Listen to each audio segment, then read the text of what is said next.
रावण की मृत्यु के बाद मंदोदरी ने विभीषण से क्यों किया विवाह? कौन थी मंदोदरी? पुराणों की एक कथा के अनुसार मधुरा नाम की अप्सरा भगवान शिव की खोज में कैलाश पर्वत पर पहुंची। खोजते खोजते जब वह भगवान शिव के पास पहुंची तो वहां पार्वती को न देखकर वह शिव को लुभाने का प्रयास करने लगी। कुछ देर बाद जब पार्वती वहां पहुंची तो उन्होंने मधुरा के शरीर पर शिव की भस्म देखी तो उन्हें गुस्सा आ गया। पार्वती ने मधुरा को श्राप दिया कि वह 12 वर्ष तक मेंढक बनकर रहेगी और कुएं में निवास करेगी। मधुरा को अपनी गलती की कीमत चुकानी पड़ी। जिस समय ये सारी घटनाएं घट रही थी उस समय राक्षस राज मायासुर अपनी पत्नी के साथ कैलाश पर तपस्या कर रहे थे। दोनों पुत्री की कामना की तपस्या कर रहे थे। उन्हें तपस्या करते करते 12 वर्ष बीत गए। इधर जब मधुरा के श्राप का अंत हुआ तो वह कुएं में रोने लगी। सौभाग्य से असुरराज और उनकी पत्नी दोनों कुएं के पास तपस्या कर रहे थे। जब उसने रोने की आवाज सुनी तो वह कुएं के पास गए। वहां उनकी नजर मधुरा पर पड़ी। मधुरा ने सारी कहानी बताई। असुरराज ने अपनी तपस्या छोड़ दी और मधुरा को अपनी बेटी के रूप में स्वीकार कर लिया। मधुरा का नाम बदलकर मंदोदरी कर दिया गया। एक बार रावण मंदोदरी के पिता मायासुर से मिलने आया। वहीं पर उन्होंने मंदोदरी को देखा और उन पर मोहित हो गया। रावण ने मायासुर से मंदोदरी का हाथ मांगा। जब मायासुर ने इस प्रस्ताव को अस्वीकार कर लिया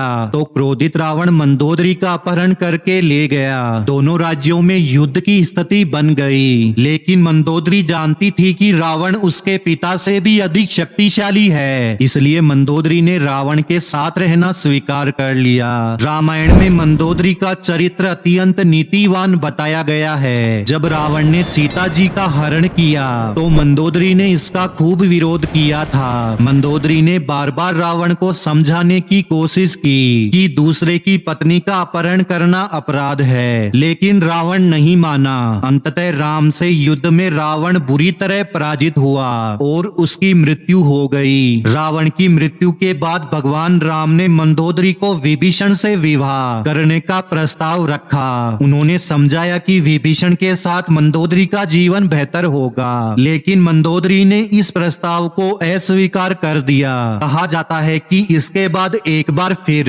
भगवान राम माता सीता और हनुमान के साथ मंदोदरी को समझाने गए, लेकिन इस बार समझाने के बाद मंदोदरी ने विभीषण से विवाह कर लिया।